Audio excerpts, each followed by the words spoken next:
Yeah, I would go back to simple. Like, I would just say that I think that if I were you guys, I would change your mentality from how many moves to like, how do I get really great at one move? And then once you get really great at that move, build a counter move to it. And then once you build a counter move to it, then maybe you add another move. But like, if you think about the players, like the best players in the world, most of them have one go-to move that becomes a go-to series. It's not like they have a ton of different moves. Like, you even look at James Harden, who has one of the biggest kind of skill bags in the league. Yes, he has everything in his game, but what does he really have? He really goes to this, and then he changes angles. He flips, and he flips his feet. He flips his feet, and then when he attacks, then he makes reads. He either sweeps up and gets a foul, or he'll just go quick and sneak in a finish, or he'll shoot that little touch floater that he does, or he'll go into a bump off or a step. So he has counter moves, but really he starts at the same thing every single time. He goes into hezzies and goes between the leg float series, and then goes from there. If you think about Kobe Bryant, I mean, his best thing was probably mid-post. He was really good at just footwork, tapping and going. And if you look, he was always on his left pivot foot most of the time. You know what I mean? He was on his left pivot foot. So he got really good at a left pivot foot triple threat series. And if you start looking at like guys, they mostly have kind of their go-to move. Shaq was one of the most dominant players, if not the most dominant player ever. And I don't know if you guys have ever watched Shaq highlights, but young Shaq had a lot to his game. He actually had a lot of good footwork and all this kind of stuff. But when he was really his most dominant was when what he did was he took a dribble into your chest or your top shoulder, and if you didn't stop him, he would just kept bullying you and would dunk on you. If you did stop him, he would spin back and dunk on you.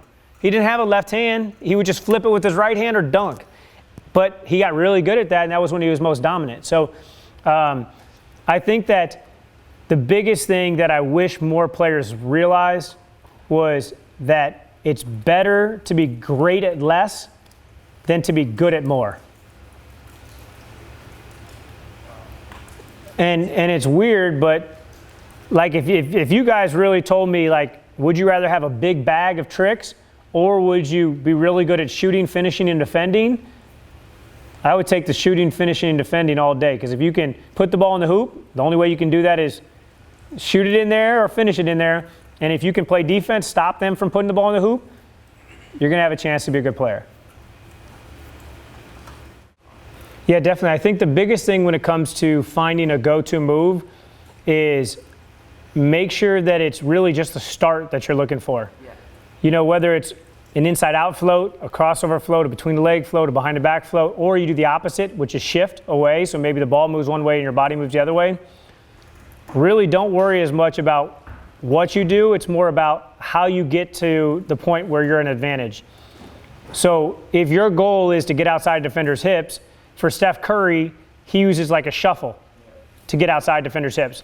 For James Harden, he goes between a leg series. And so what I would say is whatever you're most comfortable with, one has to do with your handles, two has to do with your footwork. Like Steph is really, really good with moving his feet fast, so shuffling works really good for him. It sets him up for pullbacks. It sets him up for downhill drives. It gives him momentum to attack downhill. For James Harden, he's really good at acceleration and deceleration, so he likes to be stationary a little bit more and kind of use rising up and down to get the defender to rise up and down, because he knows he's faster at exploding than the defender is. So what I would do is just over time, I would try different things out and see which one you feel most comfortable with. Maybe when you go between the legs, you feel really comfortable because now, you know, kind of your legs protecting the ball. Whereas maybe if you go inside out, you don't feel as comfortable because if they reach in, now you kind of feel like you have to shelter yourself. So what I would do is I would really just try different things out. That's why I think it's so important for you guys to play one-on-one, and not just straight one-on-one, but put yourself in real game scenario one-on-ones. Like, I love when players play closeout one-on-one, where, you know, you have like maybe a coach or another player at the top of the key, defense is in the gap, and then you're on the wing and you know, on the pass, then you're live, because that's realistic in the game. There's a lot of times you're going to have to catch the ball and the defender's going to be coming at an angle. There's other times where you might play one-on-one with the help side defender. So then you can work on, you know, maybe the help side defender starts outside the paint and you're on the opposite wing. And so if you beat them, maybe sometimes you're able to beat them to the rim, but the help side defender isn't allowed to rotate over until you cross the three-point line. So now you're in triple threat. You cross the three-point line. Now they're allowed to rotate over. Well, maybe sometimes you have to go finish up against them, which happens a lot of times where the defender comes over and is vertical, verticality, and you have to hit and finish. Sometimes you might do, a sidestep or a slide by or something like that to split the defense, whereas other times they might set up for a charge, and so maybe you just end up doing a step back or a bump off or something like that. So that's what I would do, is trial and error. So much of basketball is trial and error. People ask me all the time how I learn. I learn first and foremost by watching film. So I watch film and I see what is going on. And that doesn't mean if I see Steph Curry do a behind the back, between the leg, wrap into a spin move, that doesn't mean I go out and practice it. What it means is I put together all of, the ball screen reads from all of the players, and I watch them over and over again. And I say what works and what doesn't work. So say you're watching against, in the NBA, there's a defense called zoning or dropping. Basically where, the guy guarding the ball handler is in charge of pushing them into the screen, and they're going to trail behind. And then the defender guarding the screener is dropping. So they take away the three, they're kind of up to touch, and they drop back and sag. So they want to force you into kind of mid-range shots. Well, what you need to look at is, when they create wide open mid-range shots, what do? Oh, well, they're really physical with their primary defender. They lose their primary defender. They run him into the screen. They, go attack the inside shoulder, then come off. Okay, well, those are good things that I need to really teach and do. If you're a player, you would do them. Then the second thing you do is say, okay, when they come off the screen, now what are their reads? Well, if they can split, they always split. Because if they split, then it really stretches the defense. It breaks on the. Okay, so now we really need to, if I don't have a wide open drive to the rim or don't have a wide open three or shot, then I need to try to split.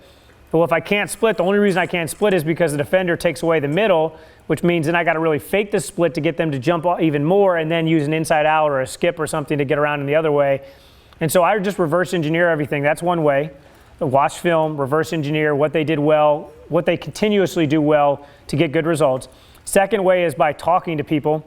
So I love learning from my players and just talking to them. Hey, what works for you when you do this? I mean, even for you guys, like a lot of you guys are on the same kind of playing ground. It's great to talk to each other and say, say there's a guy in here that's really good at finishing, go ask him, hey, what do you look for when you're finishing? Because my clients do it all the time to each other. Like there's constantly people coming up, to Brad Beal and say, hey, when you're going to your step back, because he's got a great step back, what are you looking for? Like, how do you know when to step back? Where's your weight and where? And then Brad kind of talks him through what he does that works well for him. And just because it works well for somebody doesn't mean it's always going to work well the exact same way for you, but it gives you an idea. And what you do is you start collecting enough kind of information and data, and then eventually you figure out how to make it yours. You know what I mean? So if you look at like James Harden might shuffle on his step back, whereas Brad Beal might load up on his step back, whereas Kawhi Leonard might bump and nudge and push off on his step back. They all work. It's just they figured out ways to make it work for them.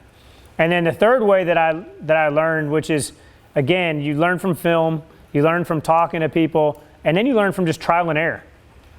And that's another big one, is just going out there and trying stuff. There's so many times where I'll go out on the court as a skills coach now, and maybe I see something on film, and then I go and I try it out in the gym, and I'm like, maybe this isn't very practical for whoever I was going to show it to, and we cut it.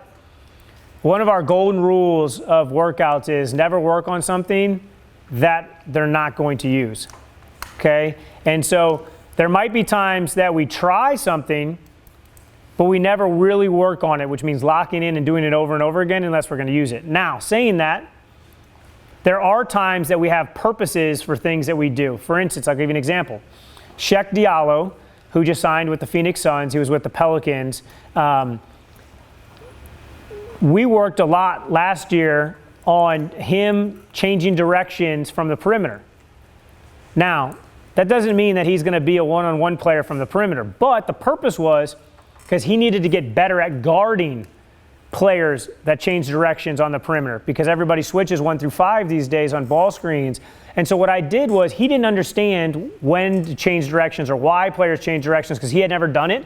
So what I did was I got him decent. We didn't stick on it. We didn't do it enough for him to get really good at it because he was never going to use it. But I at least got him decent at learning how to play from the perimeter so that when he was guarding it, he understood what they were trying to do, how they were trying to attack, when they would change directions, etc. So the biggest thing is making sure everything has purpose and making sure that you're kind of doing as much as you can to get the most out of the time that you're in the gym.